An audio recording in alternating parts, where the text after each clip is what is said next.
Meus irmãos, bom dia, a graça e a paz.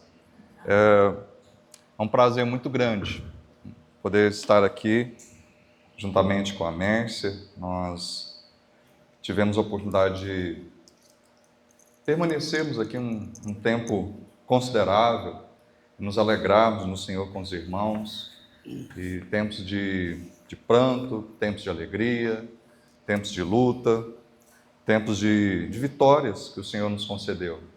Como foi mencionado até a questão da reorganização da igreja, eu falo que no meu ministério foi um tempo mais feliz, foi ver a igreja reorganizada. E foi algo tão maravilhoso que Deus foi tão bondoso, que Ele não permitiu nem que uma igreja nem que a outra fosse para frente, enquanto não resolvesse a questão.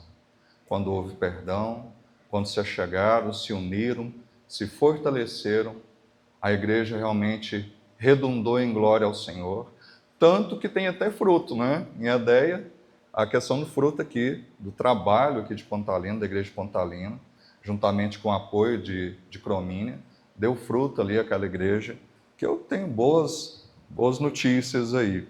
Eu sempre ouço alguma coisa do trabalho que tem decorrido ali. Isso tudo é realmente fruto daquilo que foi feito. Mas a gente tem que sempre nos perguntarmos, e o que eu estou fazendo? Vamos abrir lá em 1 Coríntios 3, versículo 1 a 23. 1 Coríntios 3, leremos do versículo 1 até o versículo 23. Os irmãos acompanhem a leitura. 1 Coríntios 3, de 1 a 23. Deixa eu ver. Pode ser. 1 Coríntios 3, de 1 a 23. Eu, porém, irmãos, não vos pude falar como a espirituais, e sim como a carnais, como a crianças em Cristo. Leite vos dei de beber, não vos dei alimento sólido, porque ainda não podíeis suportá-lo. Nem ainda agora podeis, porque ainda sois carnais. Porquanto, havendo entre vós ciúmes e contendas, não é assim que sois carnais e andais segundo o homem? Quando, pois, alguém diz, eu sou de Paulo, e outro, eu sou de Apolo, não é evidente que andais segundo os homens? Quem é Apolo? E quem é Paulo? Servos por meio de quem cresces, isto conforme o Senhor concedeu a cada um. Eu plantei, Apolo regou, mas o crescimento veio de Deus. De modo que nem é o que planta é alguma coisa, nem o que rega, mas Deus que dá o crescimento. Ora, o que planta e o que rega são um, e cada um receberá o seu galardão, segundo o seu próprio trabalho. Porque de Deus somos cooperadores, lavoura de Deus, edifício de Deus sois vós. Segundo a graça de Deus que me foi dada, lancei o fundamento como prudente construtor, e outro edifica sobre ele. Porém, cada um veja como edifica. Porque ninguém pode lançar outro fundamento, além do que foi posto, o qual é Jesus Cristo. Contudo, se alguém edifica sobre o fundamento, é ouro, prata, pedras preciosas, madeira, feno, palha, manifesta-se tornará a obra de cada um, pois o dia demonstrará porque está sendo revelada pelo fogo, e qual seja a obra de cada um, o próprio fogo a provará. Se permanecer a obra de alguém que sobre o fundamento edificou, esse receberá galardão. Se a obra de alguém se queimar, sofrerá ele dano, mas esse mesmo será salvo, todavia como que através do fogo. Não sabeis que sois santuários de Deus e que o Espírito de Deus habita em vós? Se alguém destruir o santuário de Deus, Deus o destruirá, porque o santuário de Deus, que sois vós, é sagrado. Ninguém se engane a si mesmo. Se alguém dentre vós se tem por sábio nesse século, faça-se estulto para se tornar sábio, porque a sabedoria desse mundo é loucura diante de Deus, porque está escrito, ele apanha os sábios na própria astúcia deles.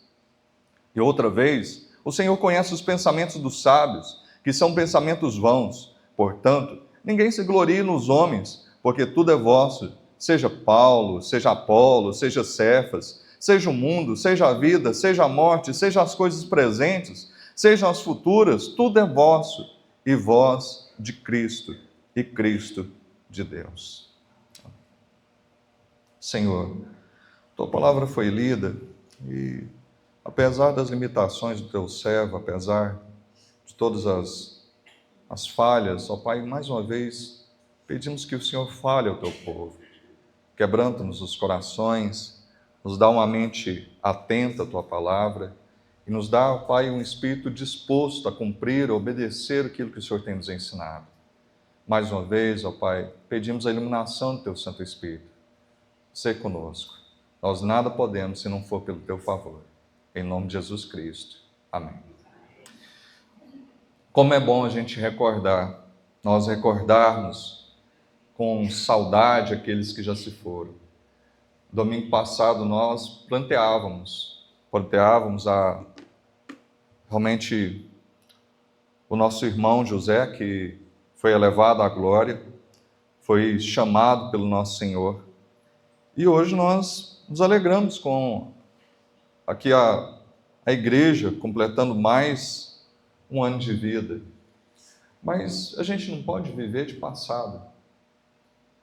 Nós temos que nos perguntar, sim, meu pai, minha mãe, sim, fulano, beltrano, foram cristãos fervorosos, cristãos fiéis, valorosos, que deixaram seu nome na história. Mas e eu? Onde estou? O que eu tenho feito para a glória do Senhor? Quando eu morrer, que nome? Quem vai me lembrar? Meu nome vai ser citado como quem? Alguém que estava firme no Senhor, que proclamava o nome do Senhor, que dava um bom testemunho, que era alguém que realmente era lembrado como alguém que amava o Senhor e dava um bom testemunho aos de fora e aos de dentro.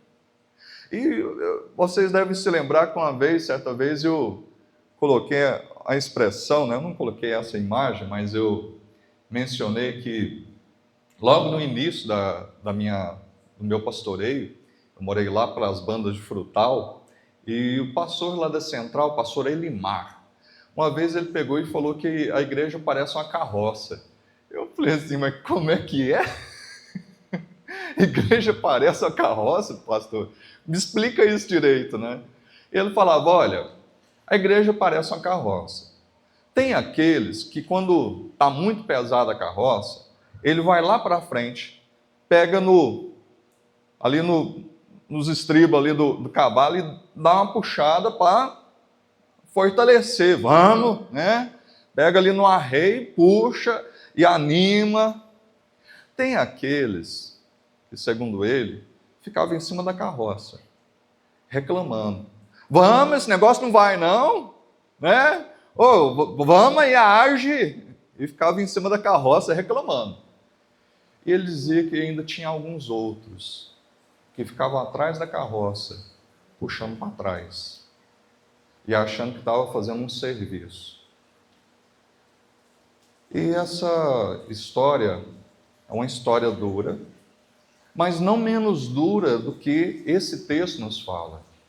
Vocês acham que esse aqui é um puxão de orelha na gente, como igreja? Olhe para o texto. Esse texto aqui nos fala de uma igreja que estava desprezando o seu pastor, que achava que Paulo não tinha direito nenhum, que Paulo não tinha ali o devido autoridade sobre eles.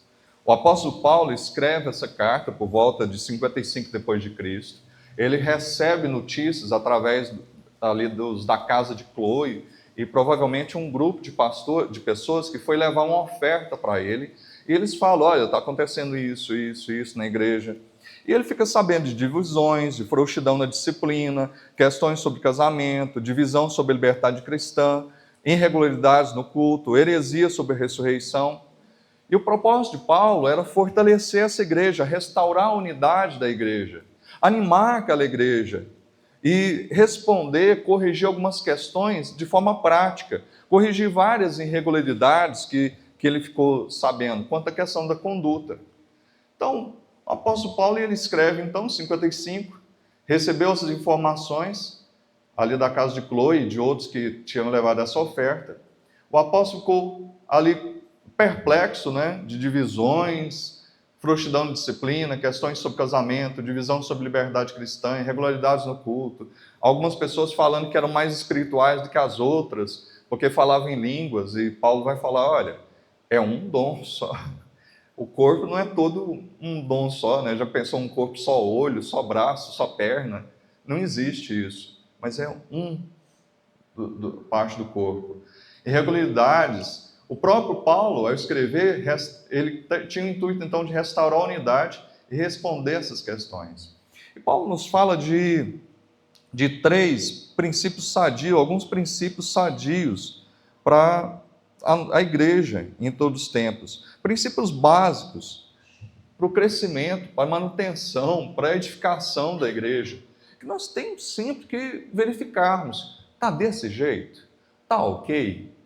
Nós temos prestado atenção, nós temos realmente nos atentado para isso aqui, vigiado para a gente não errar? A gente tem que estar sempre pensando nisso. A gente tem as cartas, por exemplo, do Apocalipse, as 7 cartas, que não é que as igrejas daquela época todas estavam vivendo daquela forma, mas era um chamado a quem estava errado, mas também um ânimo para aqueles que estavam firmes no Senhor, ali mesmo debaixo de duras perseguições. A palavra de Deus vem nos falar, olha, está fiel, que bom, permaneça. Se não, corrige. Deus nos ama e Ele nos estimula a isso. Então, o primeiro princípio que Paulo fala é o princípio do alimento, que está no versículo 1 até o versículo 4, é a questão do princípio do alimento. E o alimento ali nos dá a noção realmente do alimento básico. Ali um alimento, um leite materno, né? A criança ali precisa daquele alimento básico, essencial, primário, primeiro para a sua vida. Certo grupo ali da igreja de Corinto, eles estavam demonstrando muita autoconfiança, muito orgulho.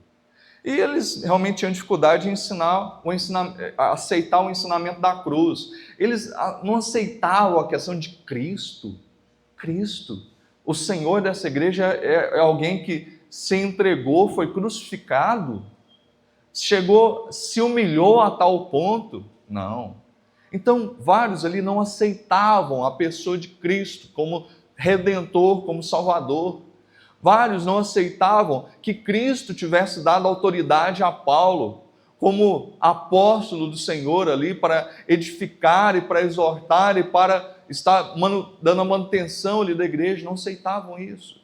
E Paulo vem então conversar com eles. Eles desprezavam então ali a Paulo. Eram mestres que faziam muito barulho, mas não tinham essência. Desprezavam a Paulo, mas eles mesmos não edificavam a ninguém, danificavam a igreja de Cristo. A carnalidade é uma evidência da falta de maturidade. A gente vê essa imaturidade ali. Paulo afirma que eles não eram espirituais em sua conduta. Não está falando que Paulo não fala assim, vocês não são crentes. Não.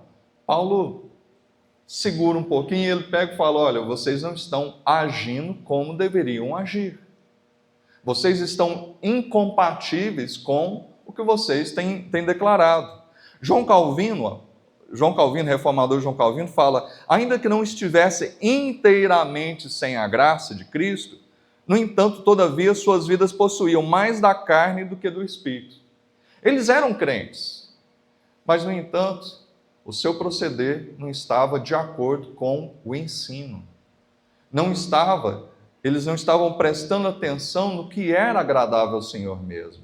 Eles tinham realmente desviado do reto caminho e precisavam então da orientação para voltarem a esse caminho correto. Ele não diz que eles se encontravam numa determinada classe da qual devem ser promovidos para se conhecessem a fé, a serem mais espirituais. Mas Paulo encoraja os coríntios a crescerem na graça, no conhecimento, na fé, no amor, na santidade. Então, gente, nós como cristãos, nós sempre temos que estar buscando isso. Eu tenho crescido em santidade, eu tenho vencido, como é que eu estou minha vida? Do ano passado para cá, eu tenho vencido os pecados que tenazmente me assediam? Eu tenho crescido em amor para com meu irmão?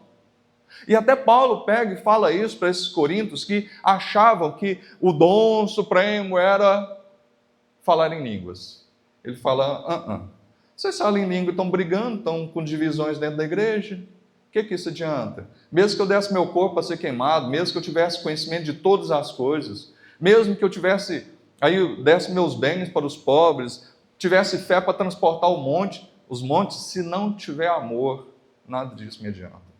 Vocês estão se gabando de uma espiritualidade, mas não têm demonstrado isso na prática. Vocês estão se gabando de um dom, mas vocês não têm demonstrado o fruto do Espírito Santo na vida de vocês, que é um caráter moldado, transformado.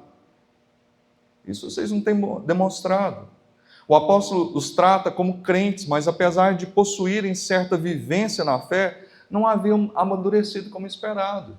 E por isso ele fala, olha, eu estranho, porque eu dei leite para vocês, mas eu esperava que vocês tivessem amadurecido. Ninguém imagina que uma criança aí, uma criança adolescente, 12 anos, mamando no peito ainda, né, da mãe. É um negócio assim, o povo ia fazer meme, né, tirar foto e postar aí nas mídias sociais. Ia ser algo vergonhoso.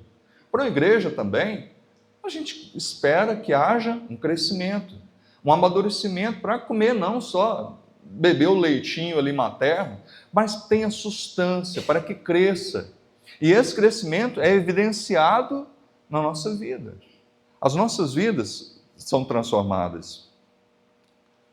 João Calvino também disse que Cristo é leite para os bebês e carne para os adultos. Cristo é leite para os bebês e carne para os adultos. Eu sei que vocês gostam de um churrasco. Nós fizemos muitos aqui. Ninguém troca um churrasco por um copo de leite. Aqui eu sei que não. Todo mundo aqui gosta, eu sei. Mas como é que está a nossa vida espiritual? Nós estamos comendo churrasco ou a gente está tomando uma madeira ainda? Temos desenvolvido? É uma abordagem pastoral que revela o cuidado amoroso de Paulo. Paulo está tratando de forma amorosa essa igreja. O novo convertido é neófito, mas o crente que se recusa a amadurecer é carnal. Ele está falando, olha, vocês estão tendo um proceder incompatível.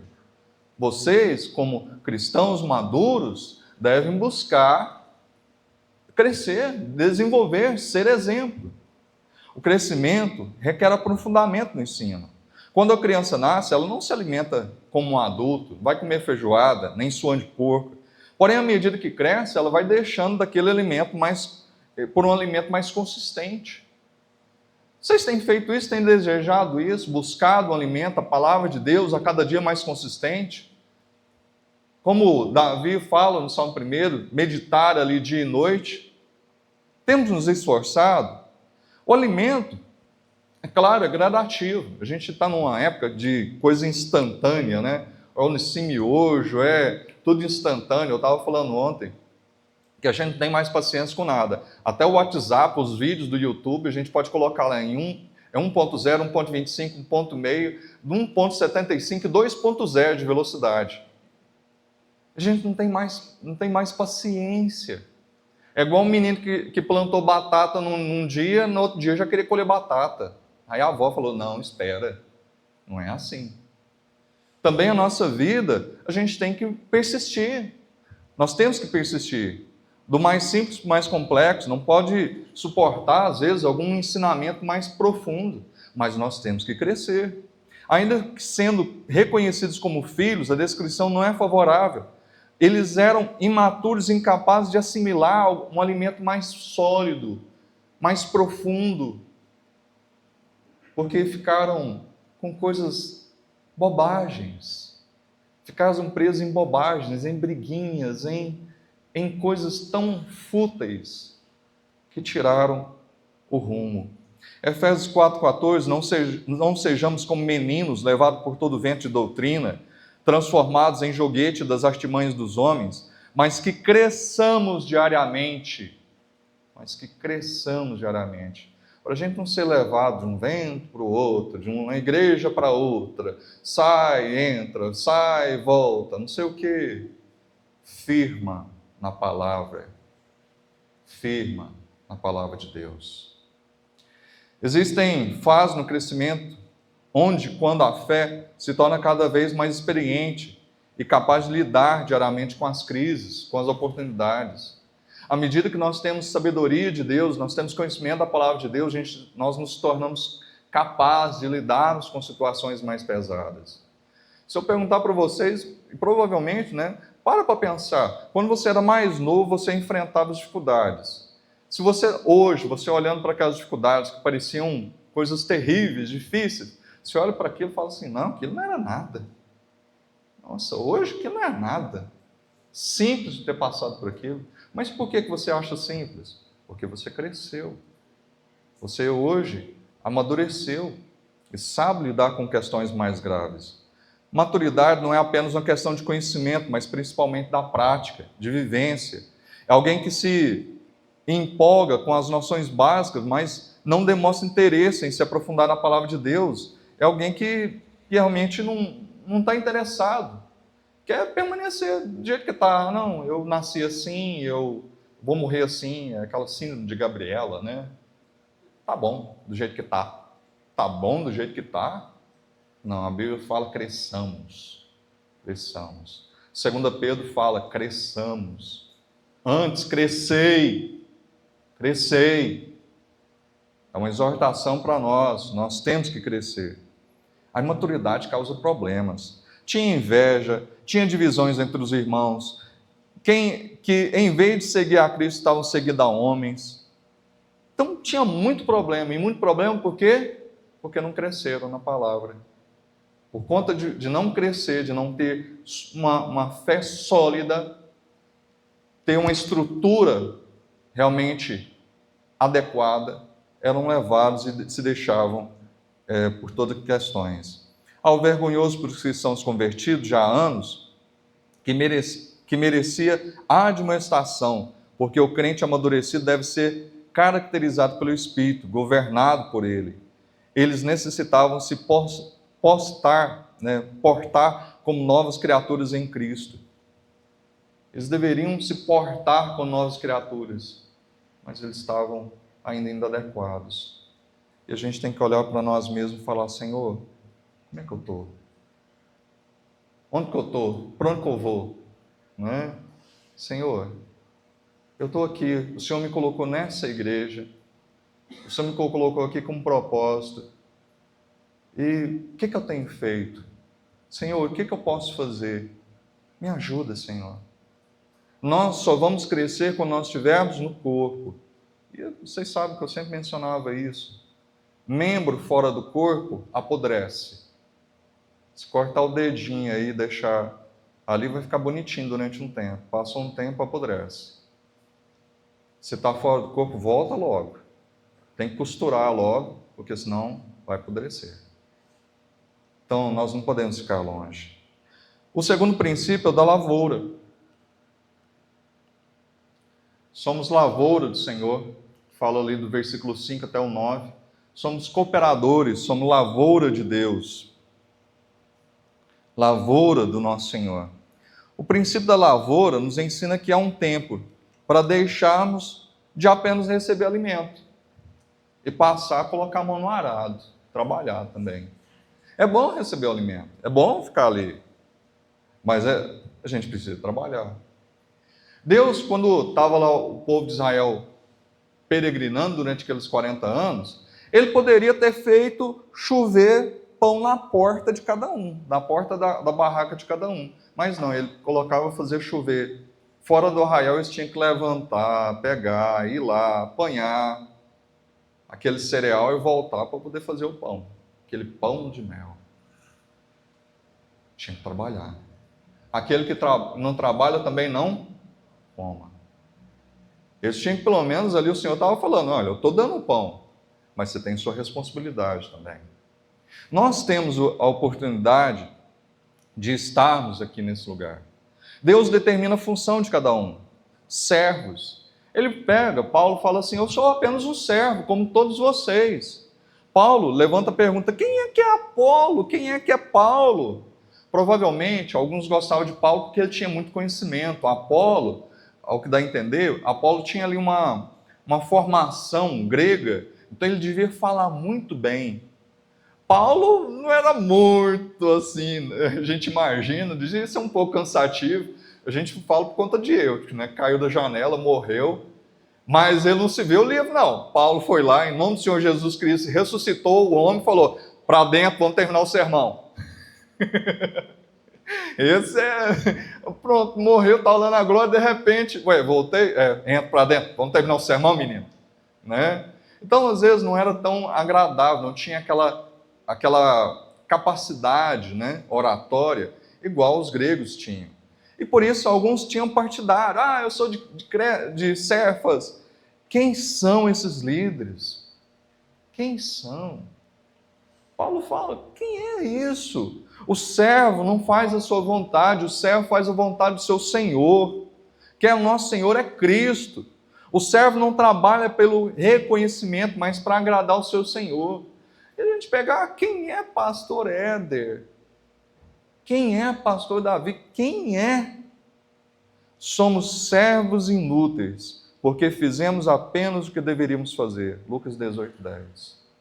Ou então, João 3,30, convém que ele cresça, e aqui vamos colocar um nós aqui, né? E que nós diminuamos. Está difícil? Nós somos servos. Servo serve. E servo que não serve para nada. Ou a gente serve, ou não serve. Coisa que não serve na sua casa, o que você faz? Joga fora, né? Deus é tão misericordioso, tão paciente, que Ele não nos joga fora. Ele espera o nosso arrependimento. Com paciência nos chama, de forma amorosa, por sua palavra nos chama. Contudo, não é de hoje que muitos têm cultuado o mensageiro e deixado a mensagem de lado. Têm exaltado a pessoa que dá a mensagem. Mensageiros que se tornam realmente indivíduos idolatrados.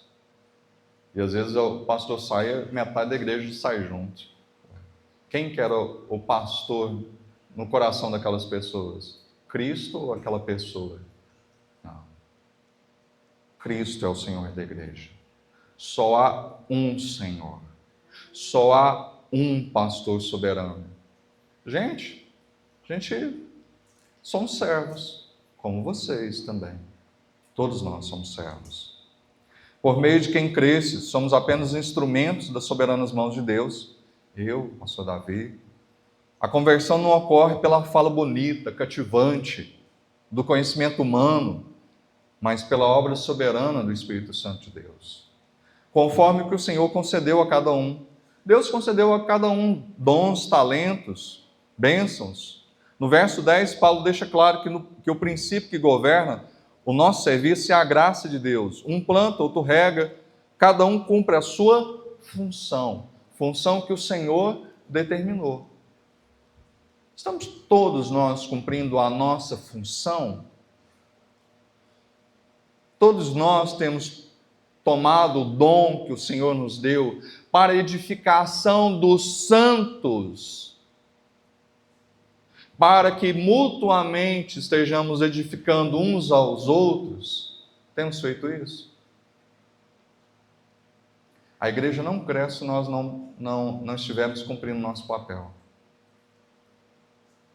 Porque eu cresço, o irmão me edifica, eu edifico a vida do meu irmão, buscando a glória de Cristo. E a gente cresce todo mundo junto. Se tiver um bracinho desse tamanho, um braço desse tamanho, você fala assim, tem alguma coisa errada. Não cresceu normal. O que aconteceu? Né? Então, todos nós temos que crescer juntos. Não podemos fazer todos a mesma coisa. Cada um deve descobrir qual que é o seu lugar no corpo de Cristo e servir. O crescimento é obra de Deus. Deus é quem abençoa o trabalho de cada um. Tudo vem de Deus. Ele retribui com justiça o trabalho de cada um. Nosso desejo não deve ser o de receber aplausos. Até Jesus fala, quando for dar esmola, que uma mão não sabe o que a outra está fazendo. Não saia, eu sou uma boa pessoa. Aqueles fariseus lá, né? Eles pegavam e queriam o aplauso. Colocavam a banda de fanfarra na frente para chamar a atenção e recebiam os aplausos das pessoas quando iam dar uma esmola. Mas tem os outros perigos. O outro perigo de ir para casa, deu a esmola, não colocou banda de fanfarra na frente, mas falou assim, eu sou uma boa pessoa. Eu sou um crente muito bom. Eu sou um crente, não tem outra pessoa boa igual eu ali naquela igreja. Se eu morro, aquela igreja acaba. Acaba não. O Senhor da igreja é Cristo. O Senhor da igreja é Cristo. Quem abre, quem fecha as portas é Cristo. É Cristo. O inferno não prevalecerá. Tudo vem dele. Muito bem, servo bom e fiel. Fosse fiel no pouco, sobre o muito te colocarei. Mateus 25, 21. Nós temos sido fiéis e o Senhor tem nos dado mais oportunidades de servi-lo.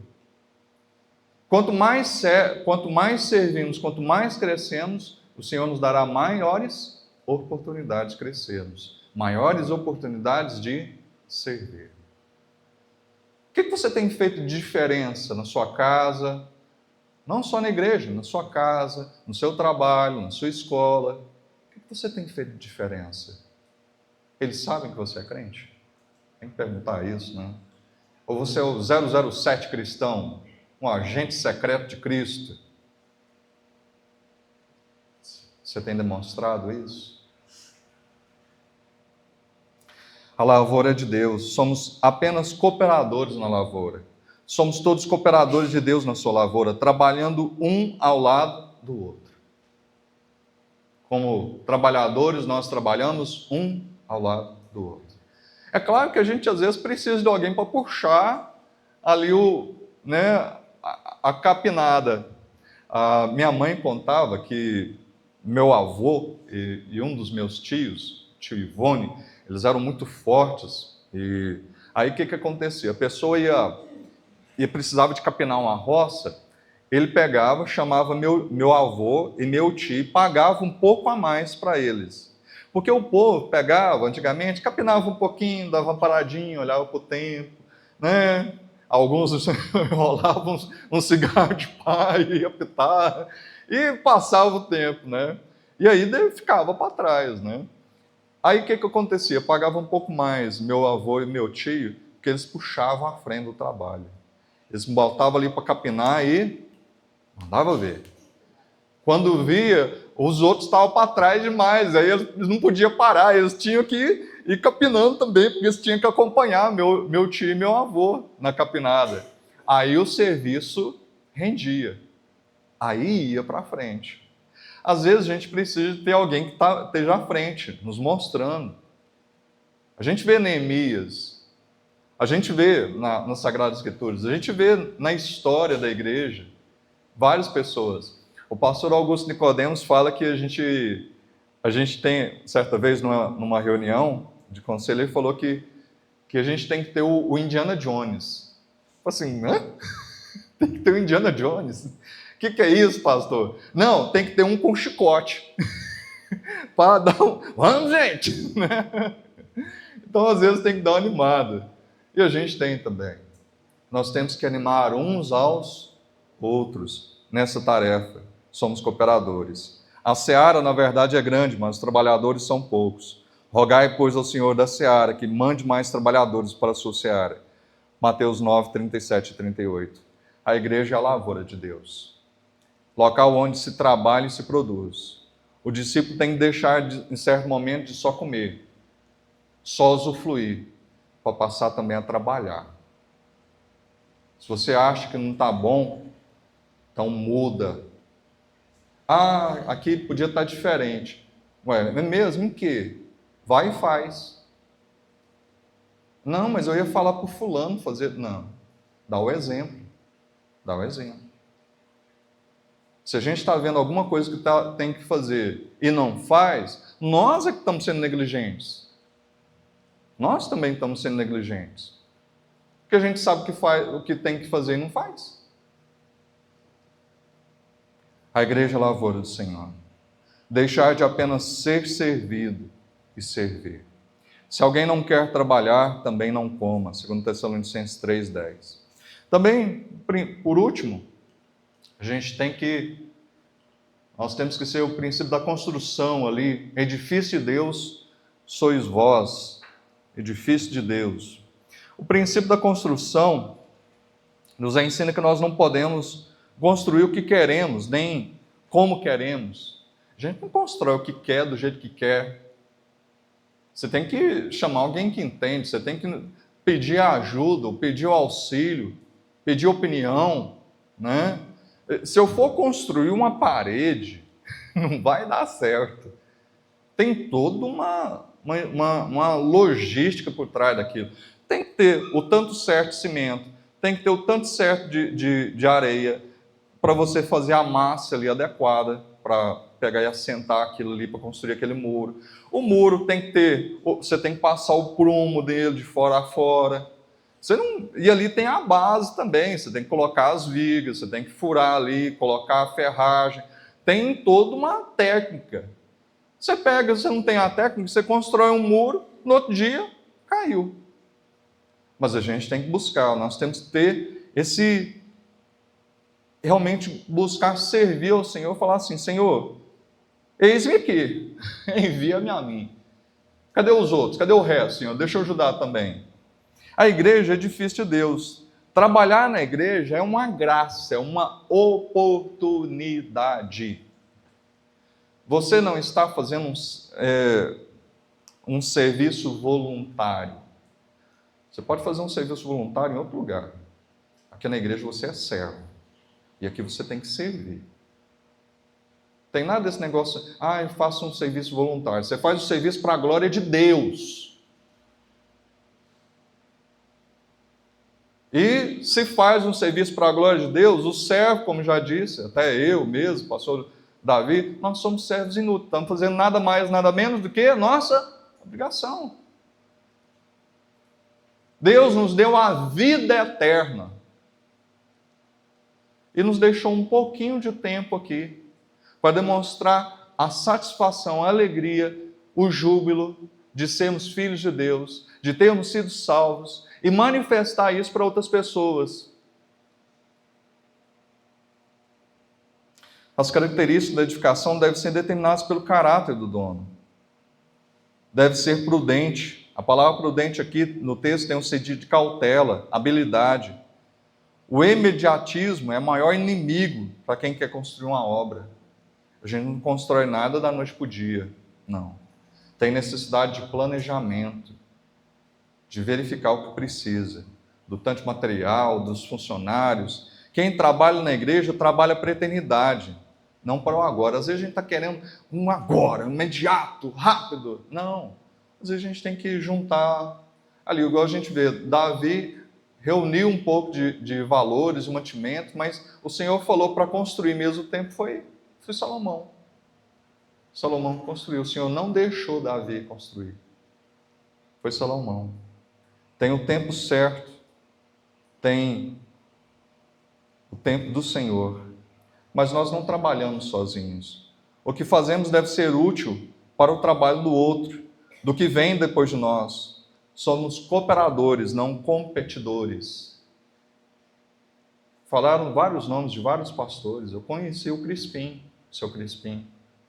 Eu lembro do filho, da esposa dele, eles vieram aqui e ele falou assim, meu pai não deixou casas, dinheiro na conta bancária, mas ele deixou uma coisa que onde nós quer que vamos, nós vemos ali o que ele deixou para a posteridade. Ele deixou igrejas. Ele deixou igrejas. E curiosamente, como eu disse na época aqui para os irmãos, curiosamente eu passei por alguns lugares que o seu Crispim tinha passado. Lá o quilômetro 27, para Dolândia, lá em Minas Gerais, foi o primeiro lugar onde eu pastoreei. O seu Crispim esteve lá. Vim aqui, seu Crispim esteve aqui também. O seu Crispim foi plantando e plantando igreja, foi conduzindo ali os trabalhos, foi abençoando. Mas nós fazemos isso não para nós mesmos, nós fazemos isso para a glória do Senhor, nós fazemos isso pelo bem daqueles que virão. Exige responsabilidade, cada um veja o que edifica. O serviço cristão exige responsabilidade, tanto quanto qualquer outro serviço. Às vezes a gente tem tanta firmeza, tanta coisa, a gente chega no horário direitinho no serviço, a gente trabalha ali com afinco, com força e tal. A gente tem feito isso para o Senhor. Tem um patrão, um senhor que é muito mais senhor, muito mais patrão do que eu sou patrão do serviço, que é Cristo. O que a gente tem feito? Como nós temos feito? Com alegria, com júbilo. Alegrei-me quando me disseram, vamos à casa do Senhor. A gente está feliz? O fundamento é Cristo. O único fundamento já foi colocado. Os coríntios tinham sido solidamente fundamentados na pessoa de Cristo. E Paulo fala, não coloca outro fundamento, não. O fundamento é somente Cristo. Somente Cristo. Nenhum outro fundamento. A gente coloca outra coisa no meio, aquilo vai ser provado pelo fogo. O Senhor vem com o fogo ali e vai verificar o que realmente tem valor.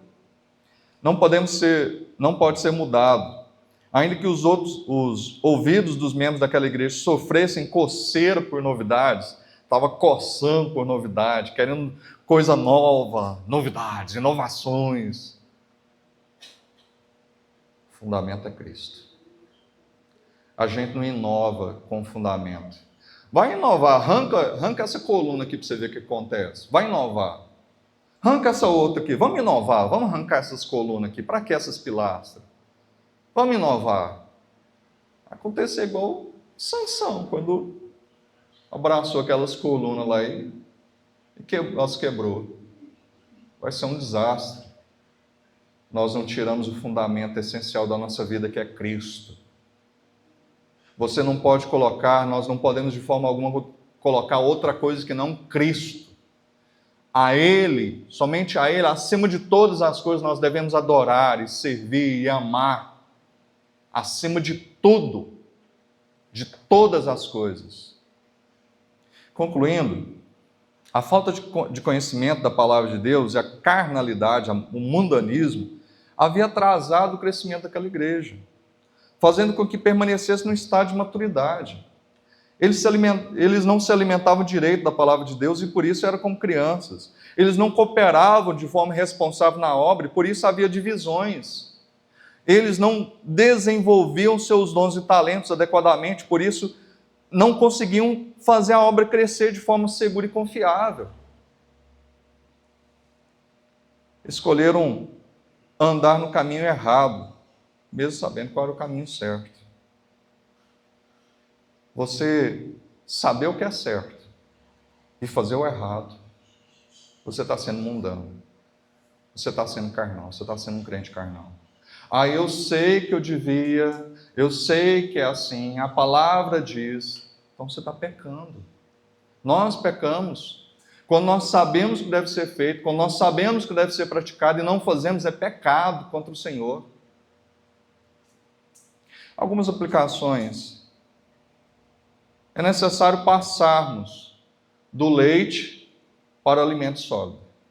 Isso acontece quando buscamos nos aprofundar no conhecimento bíblico. 1 Pedro 3, 1 a 5 nos fala disso. A gente tem que amadurecer. E é vida, é assiduidade. Não é visitar a igreja, de vez em quando eu vou na igreja. Quando você foi na escola, você ia de vez em quando na escola. Uma vez, duas por semana. O que acontece? Você lembra de algum colega seu desse jeito? Eu lembro de um colega meu que ele pegou, estava fazendo cursinho, faltou praticamente o semestre inteiro, chegou no dia da recuperação, atrasado, estava com 5 recuperações, bombou e ficou com raiva. Ficou com raiva ainda. ficou indignado. Tem gente que é assim na vida espiritual. Não tem comunhão, não cresce, não amadurece, não é edificado, não edifica. E aí dá errado, vai clamar contra Deus ainda. Vai reclamar contra a igreja. Da lavoura para cooperadores na lavoura. É preciso envolver-se na obra de trabalhar. É preciso deixar de apenas receber e passar a contribuir. Mão no arado. E olhar para frente. Olhar para frente. E aqui é outra ilustração que Paulo dá para o autor e consumador da nossa fé. Olhar para essa carreira que nós estamos aí nessa carreira, nessa corrida. Nós temos um fim, que é Cristo. A gente tem que estar olhando para Ele. Do trabalho, de vez em quando, para a participação responsável na construção. Já pensou se você pega um pedreiro que vem só quando ele quer trabalhar? Você tem uma casa para construir, e o pedreiro só vai quando ele quer. Você manda o pedreiro desse embora. Eu falo, não dou conta não. Você gostaria de um pedreiro bom ou 3 enrolados? Um bom. O bom faz o trabalho dos 3 enrolados e olha lá, e mais ainda. A gente não pode ser uns trabalhadores enrolados. Nós temos que ser bons trabalhadores. Porque essa obra é de Cristo. É para o louvor da glória do nosso Senhor. Voltando àquela ilustração no início. E aí? Que lugar que você está? Que lugar que nós estamos? Que lugar que nós estamos? Dependendo do lugar que nós estamos, se puxando para trás, se só reclamando, botando dificuldade, falando mal uns dos outros, vamos parar com isso. Nós estamos aqui para sermos cooperadores. Nós estamos aqui para ser um edifício para a glória do Senhor. Nós estamos aqui para crescermos na graça e no conhecimento da palavra do Senhor. Nós estamos aqui para ser luz nessa cidade. Proclamar vida. Proclamar a salvação do nosso Senhor. Amém. Obrigado, Senhor, nosso Deus querido, pela Tua maravilhosa graça que nos alcançou e transformou as nossas vidas. Que o Senhor nos conduza, ó Pai, nesse crescimento saudável, como nós vimos nesta manhã, como igreja, como corpo de Cristo. Ó Deus, faz-nos um povo que ama o Senhor de todo o coração, entendimento, alma e força, e ama o seu próximo como a si mesmo. Faz um povo cheio do Espírito Santo, que essas marcas sejam vistas do Deus do nosso viver. Ó Deus, obrigado pela existência dessa igreja, porque é o Senhor, ó Deus, quem fez com que ela existisse e permanece, ó Deus, até a volta do Senhor. Então, que o Senhor nos dê a graça do crescimento saudável para a honra e glória do Teu nome. Assim oramos agradecidos, ó Pai, pedindo também o perdão dos nossos pecados. E obrigado pelo perdão que o Senhor nos dá, em nome de Jesus Cristo. Amém.